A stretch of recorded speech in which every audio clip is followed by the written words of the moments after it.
Toi qui me ressembles, ce podcast se veut le tien. Comme une expérience, comme un appel à entrer dans la ronde de nos âmes pour aller à la rencontre de qui nous sommes. Toi qui me ressembles, c'est une déclaration d'amour aux parties de nous qu'on masque, aux blessures qu'on tait. Je te proposerai tantôt des épisodes de type partage autour de la descente en soi et de l'exploration intérieure. Tantôt ce seront des portraits, rencontres intimes avec l'autre, celui qui nous inspire et nous révèle à nous-mêmes. Nos invités nous offriront ainsi le plus beau des cadeaux, leur vérité. Toi qui me ressembles, c'est un espace de cheminement, à la fois ensemble et dans l'intimité de notre être. Je te souhaite, toi qui me ressembles, d'en sortir inspiré, grandi, touché et nourri. Que ces partages intimes et sans détour t'aident à trouver tes portes intérieures et à les ouvrir pour t'éveiller à qui tu es. Je suis Mylène, souvent coach et entrepreneur, toujours en cheminement vers qui je suis au-delà des étiquettes, des rôles et des masques. En ligne, sur mes différents sites, je partage mon approche d'un accompagnement authentique et inspirant, le coaching de l'alignement au projet. Que tu cherches à vivre une vie qui te ressemble, à créer une activité alignée à tes valeurs, ou que tu sois à la recherche d'une école de coaching qui va au cœur de l'être, tu trouveras sur mes sites toutes les infos sur mes propositions. Tristesse et joie de vivre. Comment nourrir sa joie de vivre? Cette joie intérieure qui est présente mais bien souvent comme recouverte de beaucoup de poids, de beaucoup de charges et à laquelle on a du mal à accéder. Alors cet épisode, Tristesse et joie de vivre, j'aimerais le dédier à toutes celles qui soit ont traversé des épreuves difficiles, soit simplement une accumulation d'épreuves qui fait que leur acceptation devient de plus en plus difficile, soit des personnes qui simplement se sentent comme submergées par les émotions inconfortables, parce qu'elles vivent peut-être très fort les émotions des autres, ou alors parce qu'elles ont du mal à faire la part des choses entre le passé, le présent et le futur, et qui sont hantées bien souvent par le passé, par des événements qui se sont produits il y a plus ou moins longtemps, mais qui laissent une empreinte très forte. Et je sais qu'il y a beaucoup de personnes, parmi celles que j'accompagne, qui ont vraiment l'impression de vivre à moitié dans le passé encore, qui ressassent, qui ruminent, qui sont vraiment habitées par des événements qui pourtant se sont produits et dont elles savent très bien qu'elles ne peuvent plus agir dessus. Ça fait vraiment partie du passé, mais pour autant, ces événements restent là, restent présents, et ça les empêche d'accéder à cette joie intérieure. Il y a comme ce voile de tristesse qui est là en permanence. Ça peut être aussi des personnes qui ont été blessées, qui ont vécu des blessures. Alors, il y a plein de sortes de blessures, mais d'abandon, de rejet, d'humiliation, d'injustice, et qui n'arrivent pas à tourner la page. C'est-à-dire que même si elles souhaitent faire la part des choses, eh bien, ces blessures sont toujours là et elles ont toujours un impact très fort sur leur réaction au quotidien et même sur simplement leur accueil des événements de la vie. Encore une fois, ça fait comme mettre un voile finalement sur tout ce qu'elles vivent. Et puis ça peut être aussi, si tu écoutes cet épisode et que ce thème résonne, ça peut être simplement aussi une envie de profiter encore plus de la vie. Le sentiment, peut-être un peu plus diffus, un peu moins lié à des événements précis du passé, mais un sentiment un peu diffus de passer à côté de la beauté, du miracle de la vie. Tu vois, l'impression d'avoir du mal à s'y connecter, du mal à profiter du coup pleinement de tous les cadeaux qu'offre la vie. Et donc à toutes les personnes aussi qui aimeraient retrouver un cœur d'enfant, on pourrait dire, et vraiment s'amuser de la vie à chaque instant, retrouver de la légèreté, retrouver une forme d'innocence, une forme d'émerveillement. Donc voilà qui s'adressent ces épisodes d'événements traumatiques et douloureux qui sont comme un poids à simplement une envie de davantage de joie, de libérer encore, de se découvrir de certains voiles qui, de manière plus ou moins consciente, plus ou moins diffuse, nous masquent un petit peu cet accès, gênent un petit peu cet accès direct à la vie et encore une fois à toutes ces expressions et toute sa beauté. Donc voilà, à qui s'adresse cet épisode sur tristesse et joie de vivre et comment cultiver, nourrir cette joie de vivre, cette joie intérieure. Parce que oui, c'est quelque chose dont je vais parler forcément, hein, cette joie profonde, elle n'est pas liée à des événements. Bien souvent, nous, on a l'impression que tristesse et joie, ce sont des émotions contraires. Des émotions contraires dans le sens où elles sont liées à des événements. Événements difficiles et douloureux, tristesse. Événements agréables et joyeux, joie.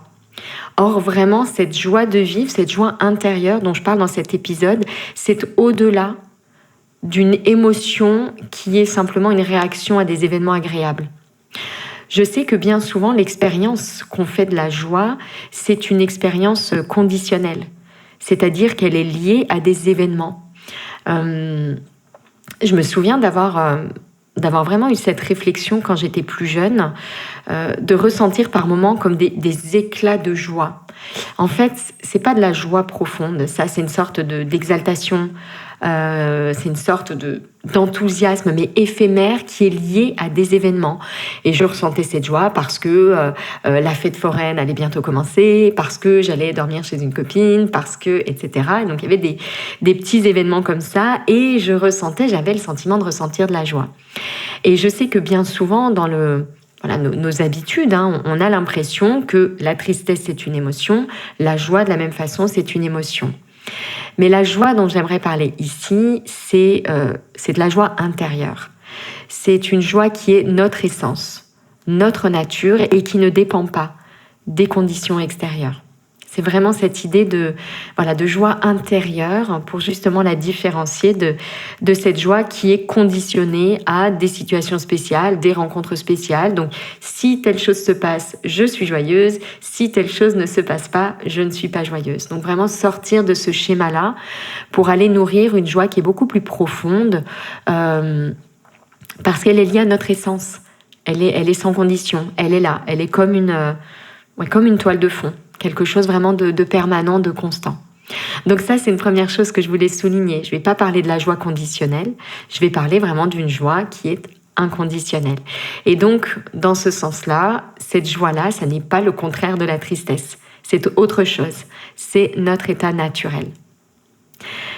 Alors, j'ai été tentée, quand j'ai préparé cet épisode, de commencer par explorer la tristesse, cette émotion particulière, si basse en énergie, hein, si difficile à surmonter, et comment la transformer en joie, comment la transmuter, comment la transcender. Et pourtant, j'ai trouvé aussi intéressant de décrire en fait à quoi ça ressemble, finalement, d'avoir retrouvé pleinement cette joie intérieure. À quoi ça ressemble de vivre une vie mais depuis cet espace de joie intérieure, de joie profonde, de joie sans condition. Déjà, je me suis rendu compte que forcément c'est difficile en fait de décrire parce que seule l'expérience de ce qu'est la joie intérieure, de ce qu'est la joie profonde n'a de sens.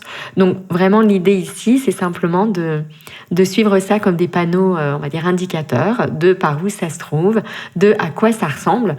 Mais encore une fois, vraiment, il faut accepter, retenir et appliquer cette idée qu'en matière de développement personnel et d'éveil spirituel, seul faire l'expérience compte. Seul faire l'expérience, ça fait progresser. Comprendre intellectuellement, ça ne suffit pas. Donc avoir retrouvé pleinement cette joie, cette petite parenthèse étant refermée, être reconnecté à cette joie intérieure et profonde, c'est vraiment, je le redis ici, ressentir une joie permanente. Une joie qui est permanente, qui n'est pas liée aux événements, qui n'est pas liée au contexte dans lequel on se trouve, qui n'est pas liée aux personnes avec lesquelles on se trouve. C'est vraiment une joie profonde d'être en lien direct avec la vie. C'est pour moi cette joie intérieure, c'est comme la reconnaissance de cette chance unique et miraculeuse que j'ai d'être en vie, que j'ai de faire partie de la vie, d'être cette particule, cette lumière de vie, et d'avoir accès à toutes les expressions de la vie. Pouvoir s'émerveiller, les couleurs, les sons, les sensations, même les pensées, les émotions, ce champ infini des possibles à chaque instant. Pour moi, retrouver cette joie de vivre, cette joie profonde, c'est vraiment s'émerveiller de tous ces cadeaux. Et au cœur d'un moment inconfortable, parce que comme je l'ai dit, cette joie profonde n'est pas liée à des éléments de contexte. Donc c'est pas simplement je suis en joie quand je suis en train de méditer devant un magnifique paysage sur le chant des oiseaux. C'est aussi au cœur d'un moment inconfortable, pouvoir rester en lien avec cette joie profonde. Et comment ça marche ici ? Au cœur d'un moment inconfortable, ça va prendre la forme de reconnaître la place de l'inconfort dans son chemin d'éveil. C'est reconnaître ce qui est en train de se passer. Je suis face à une leçon, je suis en train d'expérimenter des zones d'ombre et c'est le fait d'expérimenter ces zones d'ombre qui me permet d'étendre davantage ma lumière. Si je n'ai pas conscience des zones d'ombre qui sont là, je ne peux pas les dissiper. Donc vraiment cette joie de vivre, inconditionnelle, intérieure, c'est être libre à chaque instant de vivre pleinement, de célébrer la vie.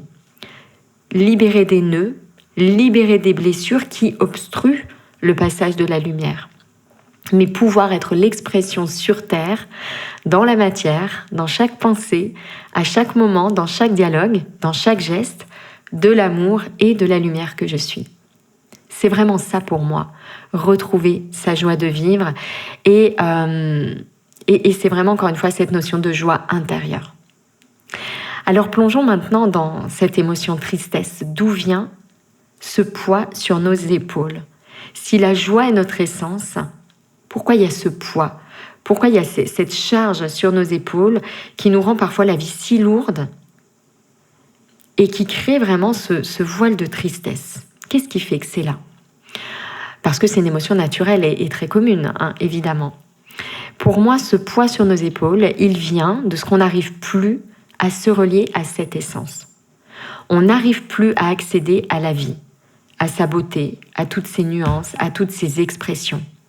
Pourquoi ? Parce qu'on est comme englué dans des pensées, dans des émotions qui viennent, on va dire, déjà obstruer bien sûr et consommer notre énergie, mais au-delà de ça, qui mettent des nœuds en fait sur tous nos corps qui empêchent finalement le passage de cette lumière et qui gênent ce lien, cet accès direct à la vie. La vie est immense, elle est infinie, je le disais, un infini champ des possibles à chaque instant. Et pour l'appréhender, on a ce filtre qu'est le mental, qui fait le lien entre nous et la vie.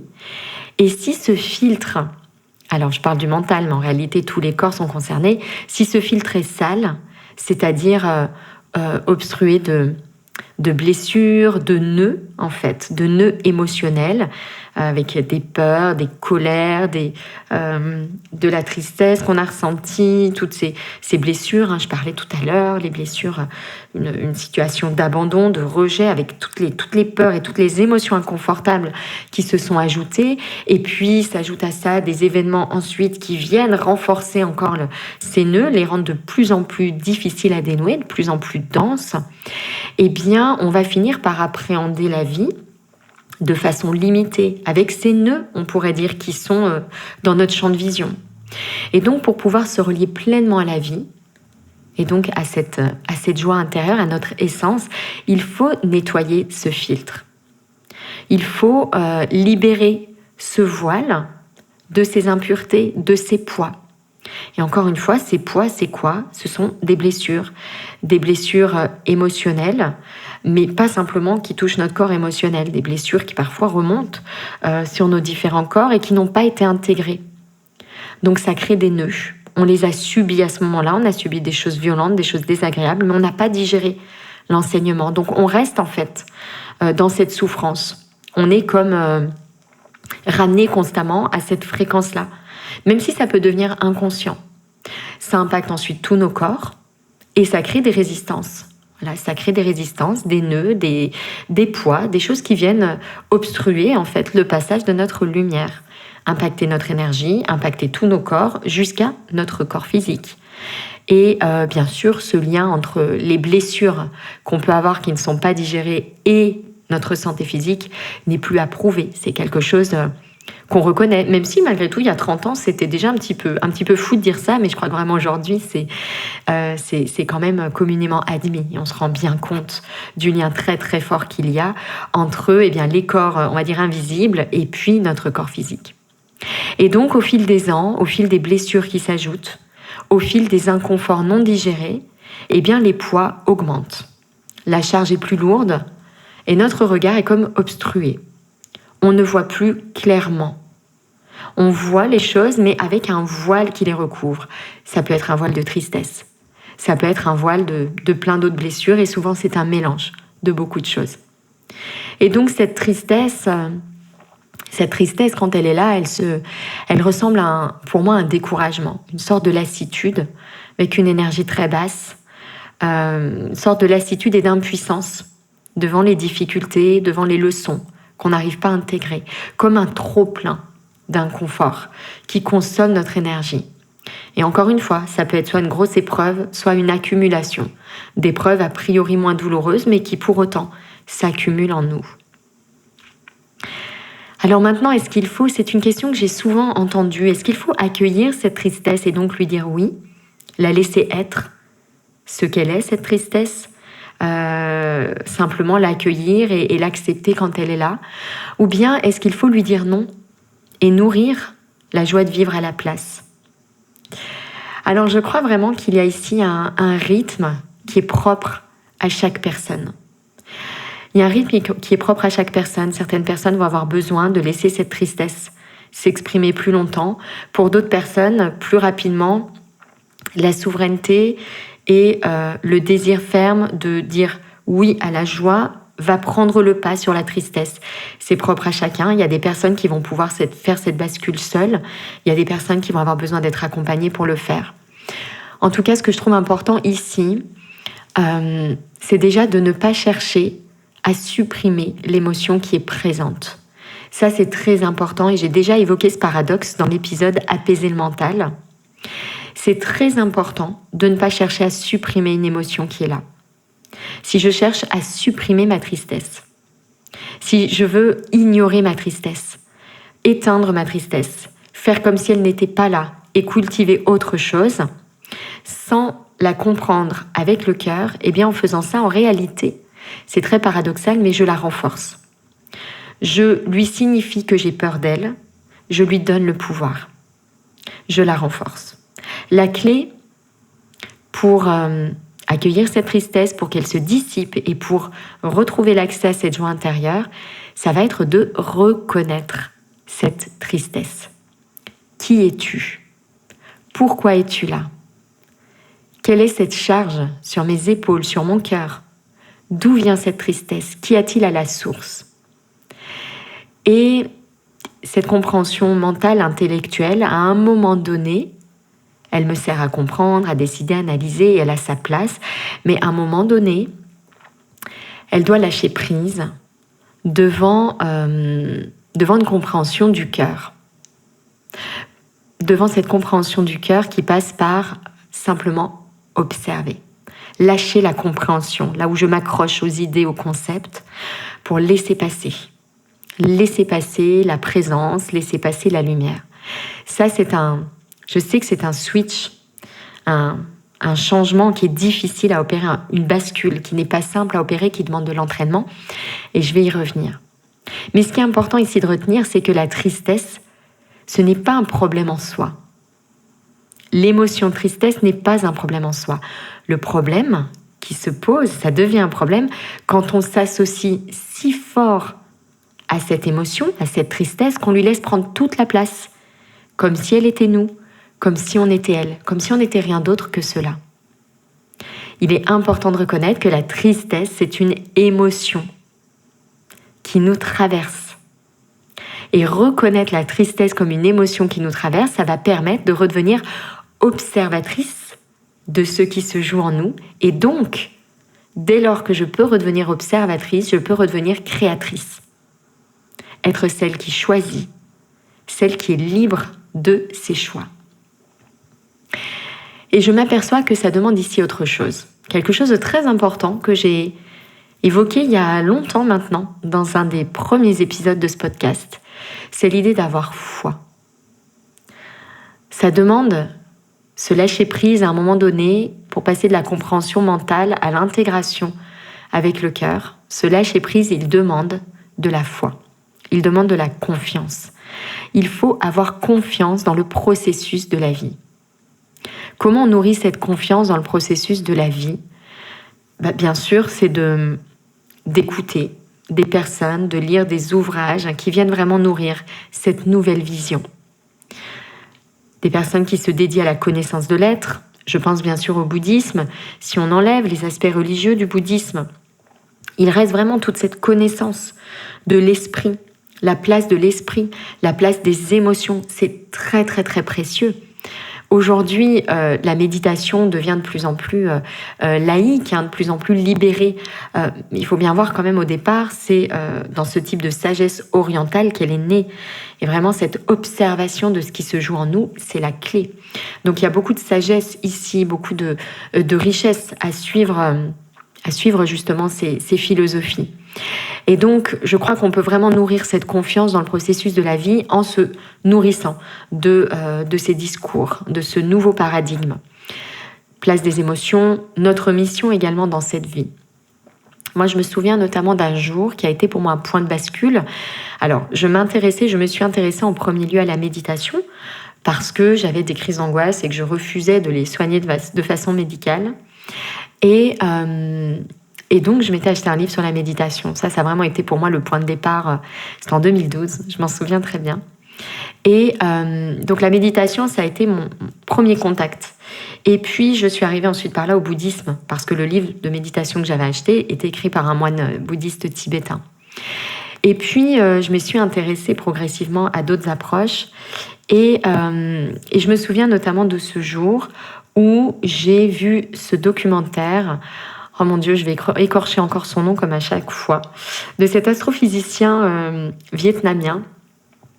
Je vais vraiment pas dire son nom parce que je vais trop l'écorcher, qui est un petit peu compliqué à prononcer. Bref, un astrophysicien d'origine vietnamienne, mais qui est français, je crois d'ailleurs, et qui expliquait que la probabilité que le monde, que l'univers soit le fruit du hasard, elle est aussi faible que la probabilité d'atteindre une cible de 1 mm de hauteur avec une flèche qu'on tirerait à 15 milliards d'années-lumière. Donc, probabilité qui n'est pas nulle scientifiquement parlant, mais qui est quasi nulle. Et je me souviens de ce jour où je me suis rendu compte qu'il y avait comme finalement une connexion dans les approches, entre les approches très spirituelles que je découvrais, notamment le bouddhisme, et de l'autre côté, ces scientifiques de l'infiniment grand. C'est d'ailleurs aussi le cas pour l'infiniment petit. C'est qu'il y a des liens très forts entre la spiritualité et ces approches, dès lors qu'on sort en fait du niveau, on va dire, micro de nos vies, tête dans le guidon de nos vies, et qu'on prend de la hauteur, ou au contraire qu'on plonge dans l'infiniment petit. Au final, ça revient au même. C'est assez étrange. Et donc, je me souviens de ce jour où j'ai compris, où j'ai pris conscience vraiment de ces liens, de cette idée qu'il n'y a pas de hasard, et de cette idée que peut-être notre mission sur Terre, la raison profonde pour laquelle cette vie existe et cette vie est là, et notamment cette vie humaine, c'est d'éveiller nos consciences, de nous ouvrir de plus en plus pour faire venir la lumière dans la matière. Et je crois que ça, c'est quelque chose de très important. Si on veut pouvoir transformer sa vie, prendre du recul sur cette tristesse, nourrir sa joie de vivre, c'est très important à un moment donné de nourrir un nouveau paradigme. Sortir de l'idée de la résignation, sortir de l'idée que c'est normal d'être submergé par les émotions et que la seule solution, c'est de prendre des médicaments.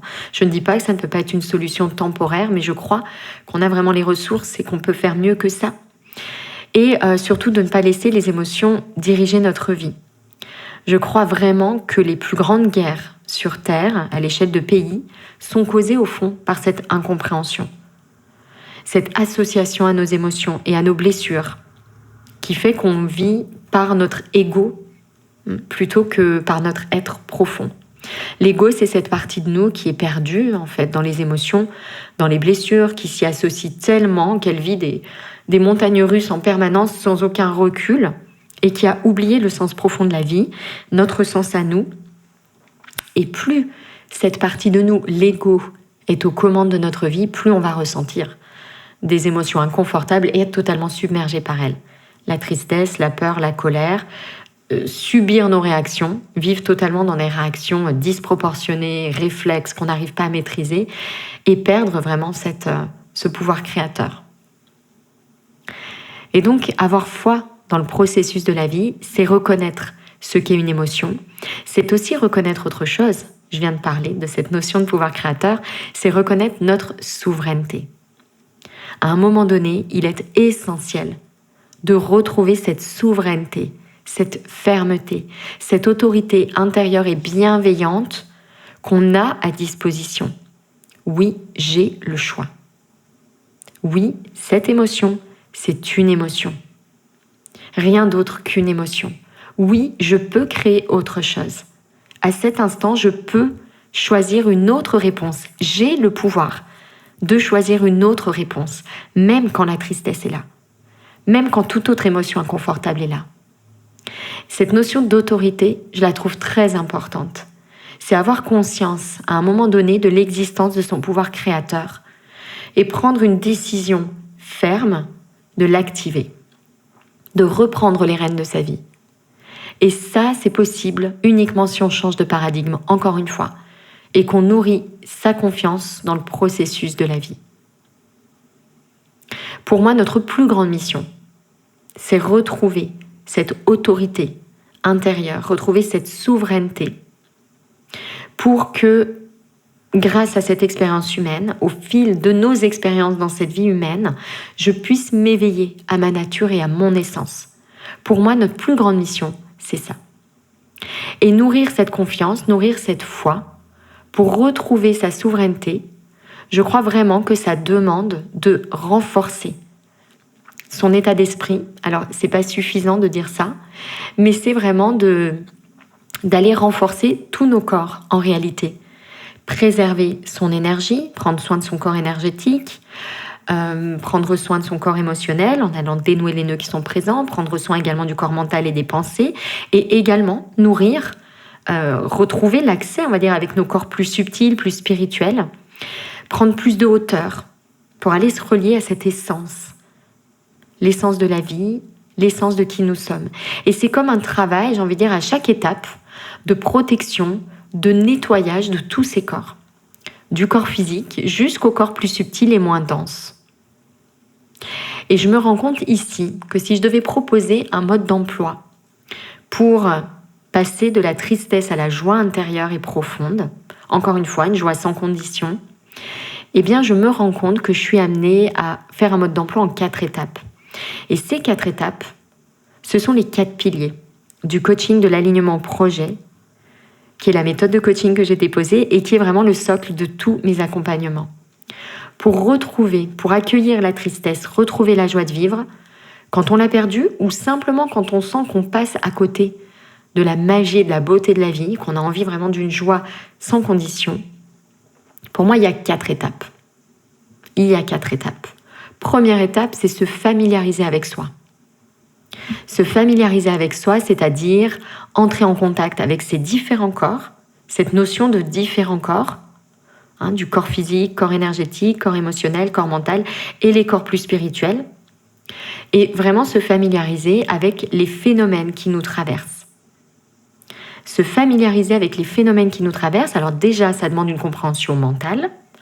Donc là, c'est ce qu'on est en train de faire, ou ce qu'on fait quand on cherche des contenus qui nous expliquent, etc., les différents corps, ou les nœuds émotionnels, comment les digérer, etc. Mais surtout, je l'ai déjà dit et je le redis, c'est beaucoup de pratiques d'observation. Observer dans des pratiques méditatives. Les phénomènes qui nous traversent, c'est vraiment faire l'expérience de la place réelle qu'occupent ces phénomènes. C'est faire l'expérience de ce que font ces phénomènes. On peut comprendre intellectuellement des tonnes de choses en matière de développement personnel et d'éveil spirituel si on n'en fait pas l'expérience. Si on n'intègre pas en profondeur, qu'on met vraiment dans nos cellules l'empreinte de ces informations, elles ne pénètrent pas nos différents corps. Vraiment, elles restent à l'état de pourrait dire de penser simplement. Mais si on ne les fait pas venir de manière plus dense dans tous nos corps, alors il n'y a pas d'intégration profonde. S'il n'y a pas d'intégration profonde, il n'y a pas de transformation profonde. Donc ça, c'est le premier pilier. Et c'est vraiment le premier point, se familiariser avec soi. Le deuxième point essentiel, le deuxième pilier, c'est de reprendre contact avec sa nature profonde. Ici, il faut prendre de la hauteur. Si on veut résoudre un problème qu'on rencontre dans la vie, il est essentiel d'adopter un mode de fonctionnement différent de celui qui a créé le problème. En matière de développement personnel et d'éveil spirituel, il faut prendre de la hauteur. Si je n'arrive pas à résoudre mon problème, c'est que je suis restée à la fréquence du problème. Donc il faut élever ses vibrations, reprendre contact avec sa nature et donc adopter ce nouveau paradigme qui place la vie dans un processus naturel d'éveil, d'évolution, qui nous place, nous, dans une posture d'apprenante de la vie. Il est essentiel ici, en fait, de venir renforcer cette nature en allant activer notamment des émotions positives. Donc ici, ça a sa place. Je disais tout à l'heure, est-ce qu'il faut cultiver des émotions positives ? Quand on va activer et cultiver ces émotions positives, on va venir comme réveiller notre nature. On va venir comme réveiller cette vérité en soi. Parce qu'on s'aperçoit que ces émotions positives, dès lors qu'on arrive à les déconditionner, eh bien là, c'est notre nature qu'on retrouve. Voyez, le problème des émotions positives habituelles, c'est qu'elles sont conditionnées à des événements bien précis. Retrouver notre nature, c'est ressentir ces émotions-là, mais sans condition. Et donc, ce qu'on peut faire ici, dans ce deuxième pilier, c'est d'aller cultiver cette joie avec des pratiques qui vont venir cultiver la joie. Donc, dans un premier temps, on va, conditionner cette joie, réveiller cette joie en allant créer des situations propices à réveiller cette joie. Ça fait partie du chemin. Et donc là, il y a tout un tas de pratiques qui permettent de réveiller cette joie. La psychologie positive, notamment, regorge de pratiques qui permettent de renforcer cette joie, de réveiller cette joie et donc de réveiller qui nous sommes. Et progressivement, par leur répétition et par le travail sur les autres piliers, ça c'est très important, sinon on tombe dans une sorte de bien-être illusoire et complètement conditionné aux circonstances qu'on vit, qui va permettre, si on l'articule avec les autres piliers, d'élever réellement nos vibrations vers cette vérité plus profonde qui, elle, a le pouvoir de transformer durablement notre vie. Exemple de pratique, pour cultiver la joie de vivre, pratiquer la gratitude au quotidien. S'exercer chaque jour quelques minutes à remercier notre vie et tout ce qu'on vit, tout ce qu'on traverse et les rencontres qu'on fait, etc., pour ce qu'elles sont. Autre pratique, sourire sans raison. La psychologie positive l'a montré, le simple fait de sourire, ça déclenche en fait une libération d'hormones et la joie réapparaît. On se sent mieux, on se sent plus heureuse, plus joyeuse. Ou encore, autre pratique, nourrir les petits plaisirs du quotidien. Savoir ce qui nous fait nous sentir bien au quotidien et le répéter. Porter notre attention dessus et partager par exemple ces expériences avec quelqu'un. Donc ça pour moi c'est le deuxième pilier. Reprendre contact avec notre nature en allant cultiver cette joie, même si dans un premier temps elle est conditionnée à des situations particulières ou à des pratiques particulières. Le point d'attention ici, encore une fois, ça va être d'activer les autres piliers pour ne pas tomber dans une sorte de bien-être qui n'est qu'une illusion. Troisième pilier, troisième axe maintenant, c'est vraiment reconnaître progressivement la place de l'ego, les émotions et les poids dans notre vie. L'idée ici, ça va être de nettoyer les blessures, de libérer les nœuds émotionnels, d'intégrer les leçons de la vie, tout en relâchant la pression, la souffrance qui les accompagne. On est capable de faire ça dès lors qu'on a changé de paradigme au fond. Et parce qu'on sait la place et le rôle de la souffrance dans notre processus d'évolution. Alors, à ce moment-là, on va pouvoir regarder sa tristesse dans les yeux et lui dire « Je sais qui tu es, je te vois, je te reconnais. Tu es une émotion, tu es la tristesse, tu vas, tu viens, tu n'es pas moi. » Et quand on relie compréhension intellectuelle et compréhension du cœur, cette acceptation pleine et entière parce qu'on baigne dans ce paradigme aux vibrations plus élevées, alors on peut lâcher prise et remettre de l'espace au cœur des nœuds émotionnels.